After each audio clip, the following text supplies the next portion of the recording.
Oui, il est tard. Bonjour à tous et à toutes, bon, bienvenue en Lorraine. Je vous laisse apprécier le temps. Voilà, il pleut depuis ce matin à Sceaux, il y a du vent, mais ça ne nous empêche pas de travailler au jardin, car dans notre région, si on ne travaille pas quand il fait moche, on ne travaille jamais. Donc aujourd'hui, notre vidéo elle va concerner en fait la mise en place des semis donc de salade. Donc, je vais vous montrer comment réussir à 100% quasiment au semis de salade. Je sais que ça peut poser problème des fois, car les salades elles ont tendance à filer, etc. Je vais vous montrer comment ne pas louper vos semis. Donc si vous avez le vent dans la vidéo, c'est bien pour vous montrer un peu les conditions dans lesquelles on doit cultiver ici dans le nord, et que c'est pas du tout pareil que dans le sud.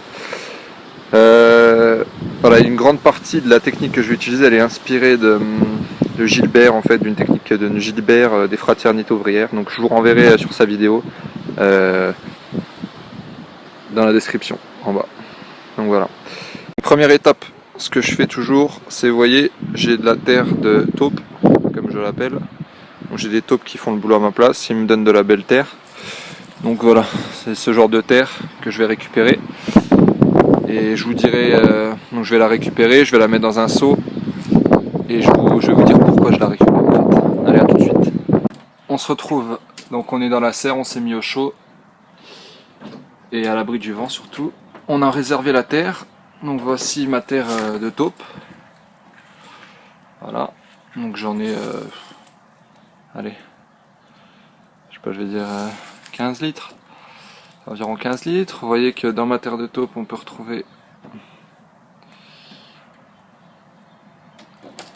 des petits vers de terre. Vous allez voir que c'est utile. Vous allez comprendre pourquoi. Donc, les accessoires qu'il nous faut. Donc c'est très simple, c'est accessible. Donc il nous faut de la terre. C'est pas obligatoire. On peut remplacer par des cailloux, du bois, un peu tout ce que vous avez qui peut prendre de la place, des billes d'argile. Vous verrez, je vous expliquerai pourquoi. Il nous faut un bon arrosoir bien rempli, une terrine. Donc il faut essayer que ça soit, enfin, qu'il y ait quand même un peu de profondeur. Enfin, pour les salades c'est pas très important, mais voilà, une bonne terrine comme celle-ci, avec des petits trous au fond. Du terreau, donc moi j'utilise du terreau universel qui coûte 2,50 € dans les magasins de bricolage. Un feutre et bien sûr des graines. Voilà. Donc là ça sera des laitues géantes du Neckar. Donc j'ai pas choisi la meilleure variété car j'ai simplement oublié de la mettre dans le, comment dire, sur le calendrier en fichier Excel. J'ai oublié de signaler cette variété, mais bon, ça fait rien.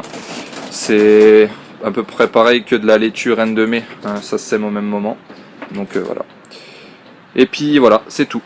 Donc première étape, simplement on va remplir la moitié de notre container, donc environ jusqu'à là, de terre de jardin. Allez, à tout de suite. Voilà qui est fait. Donc vous voyez, on n'a pas hésité à en mettre une bonne moitié. Alors tout simplement, à quoi ça va nous servir? Déjà premièrement, ça nous sert à ne pas utiliser 20 litres de terreau pour faire une terrine. Ça nous comble de l'espace. Cette terre, elle nous est offerte par la nature, donc on l'utilise. Deuxièmement, il y a des vers de terre, ils vont continuer à vivre dans la terrine. Et en fait, ce que je fais, c'est que je réutilise. Donc une fois que j'ai terminé mes semis, je réutilise cette terre pour en faire, la rajouter au jardin, tout simplement, pour refaire d'autres semis.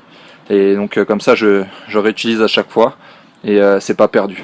Voilà, tout simplement. Et troisièmement, pour les légumes avec des longues racines, ou si on veut laisser les salades pousser assez longtemps en terrine, tout simplement, ça va déjà s'habituer au type de terre dans lequel la salade va devoir pousser, dans lequel l'autre légume va devoir pousser. Donc voilà un peu les trois raisons pour lesquelles j'utilise moi de la terre du jardin. Il y en a qui peuvent conseiller de mettre des billes d'argile pour conserver l'humidité. Ça peut aussi... ma terre, moi, elle est argileuse, donc elle conserve l'humidité. Donc je préfère utiliser de la terre, puis c'est moins cher et c'est déjà disponible enfin dans la nature. Voilà. Donc ensuite, une fois qu'on a rempli donc de terre, donc à moitié, simplement on va passer au terreau et on va remplir. Donc pourquoi je ne mets pas que de la terre?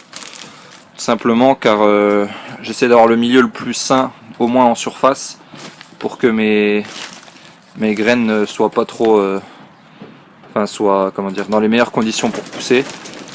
J'ai déjà essayé de faire avec que de la terre du jardin, ça marche aussi, mais bon, j'ai peur, j'ai quand même envie de maximiser mon pourcentage de réussite. Et je trouve que le terreau, bon voilà, c'est le seul, comment dire, comme dirait Gilbert là, que je vous ai conseillé tout à l'heure, c'est un peu le seul luxe qu'on se permet, autrement c'est que de la récup du jardin. Mais voilà, donc l'important et la règle numéro 1, ça va être de... Donc comme je l'expliquais dans ma vidéo comment faire ses semis, et comme Gilbert l'explique également, l'explique très bien, moi j'avais des problèmes avec mes semis, c'est-à-dire qu'ils filaient beaucoup. Donc filer, ça veut dire que par exemple la salade commençait à pousser, et une fois que elle sortait, en fait, elle commençait à gagner en longueur, et elle était beaucoup trop fragile, et donc ensuite c'était impossible de la repiquer et elle était inutilisable. Donc tout simplement la solution, c'est de remplir en fait la terrine à ras-bord. Voilà, il faut qu'elle soit remplie à ras-bord.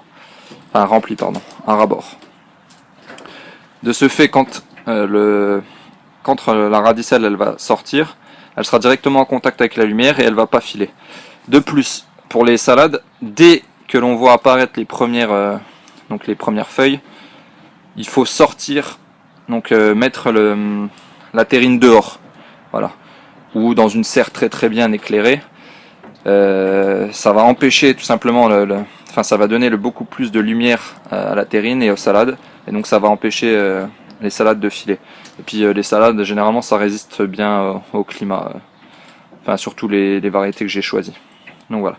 Donc voici pour la deuxième étape, je vous ai expliqué un peu les raisons.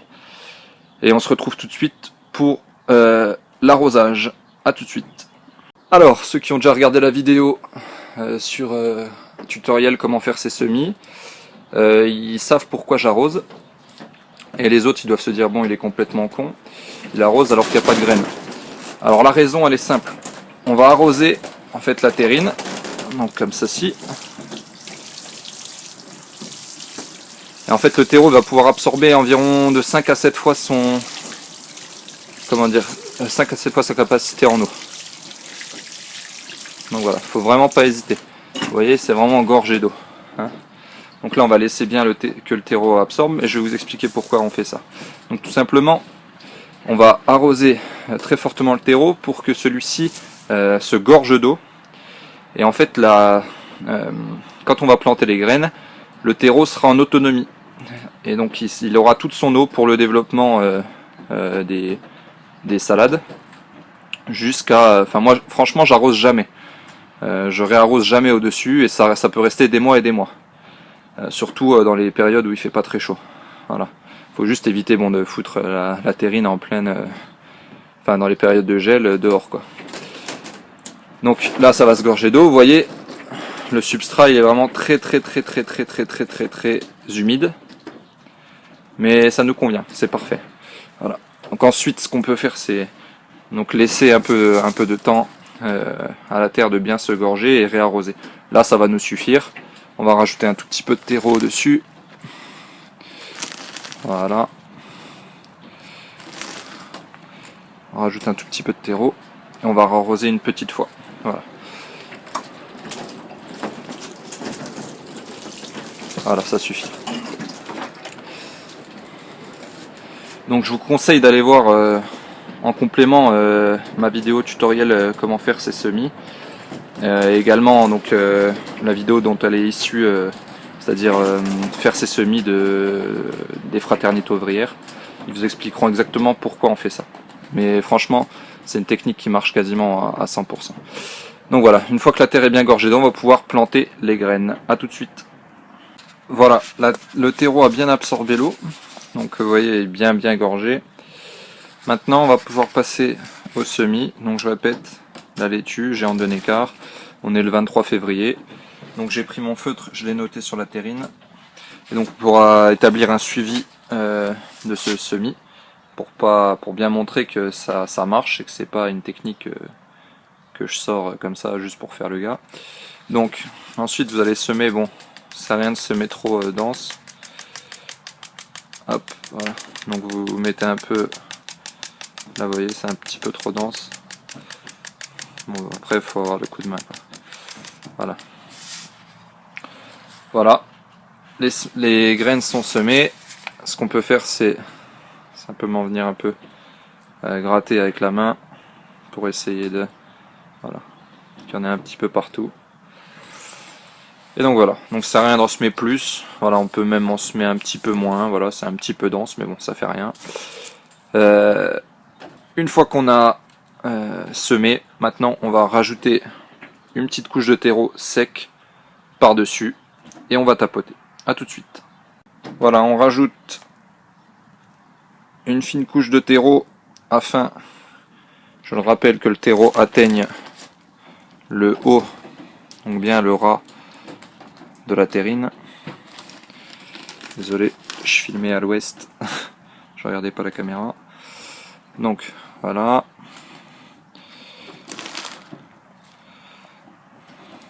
Voilà. Donc on peut voir, si je me mets bien là, que la terre est bien un ras de la terrine. D'accord. Voilà. Ensuite ce qu'on va faire, on va prendre, vous prenez une planche, une petite planche, ou même vous pouvez le faire à la main, hein. Et là on va venir appuyer et tasser. Tout ça je l'ai déjà montré dans ma vidéo tutoriel comment faire ces semis. Pour les semis, ça peut marcher pour tous les semis vraiment, hein. Mais bon, je le remonte pour ceux qui découvrent la chaîne. Voilà. Donc la terre est bien tassée, elle est toujours à peu près, donc elle est à ras-bord. On pourra même en rajouter un petit peu. Vous voyez par exemple ici, j'en rajoute et je tasse et voilà. Et maintenant, la seule chose à faire, c'est d'attendre. Vous la placez donc dans une serre froide, dans votre grande serre, à l'intérieur. Et dès que les premières pousses apparaissent, vous le sortez dehors, tout simplement. Voilà. Ce que je peux faire, c'est vous montrer déjà donc un résultat. Voilà ici, donc avec la même technique, des laitues d'hiver qui ont été réalisées. Donc c'est marqué ici, merveille d'hiver. Donc voilà un peu le résultat. Je sais plus quelle date elles ont été semées. J'en ai déjà repiqué, donc ici vous pouvez voir qu'il y a des espaces où il n'y en a plus car j'en ai repiqué. Et donc c'est bien pour vous montrer, j'ai jamais arrosé. Voilà, jamais. Donc ça veut dire que regardez, là il y a quelques feuilles qui sont un peu jaunes, d'accord. Mais les salades sont très très belles et elles sont prêtes à être piquées. Voilà, donc j'espère que cette vidéo vous a plu, qu'elle pourra vous aider. N'hésitez pas à la partager. Petit bonus de la vidéo, voilà ce que ça donne une fois que j'ai repiqué mes salades. Ça grandit, nickel chrome. Donc plus besoin d'acheter ces plants à 1 € le plant dans les jardineries. Vous achetez un paquet de graines, une terrine, un peu de terreau et c'est parti. Donc voilà. Comme je l'ai dit, n'hésitez pas à aimer si vous avez aimé, à ne pas aimer si vous n'avez pas aimé. Et surtout à partager le contenu. Je vous rappelle, je vous remets en description le lien du calendrier. L'hiver dure 3 saisons, 40 ans de crédit, la belle maison. Chaque semaine grossit le jackpot, les temps durcissent, les copains n'ont plus de clopes, coincés dans d'horribles jeans, entre l'avenir et nos origines, au fond ça va dans l'hexagone.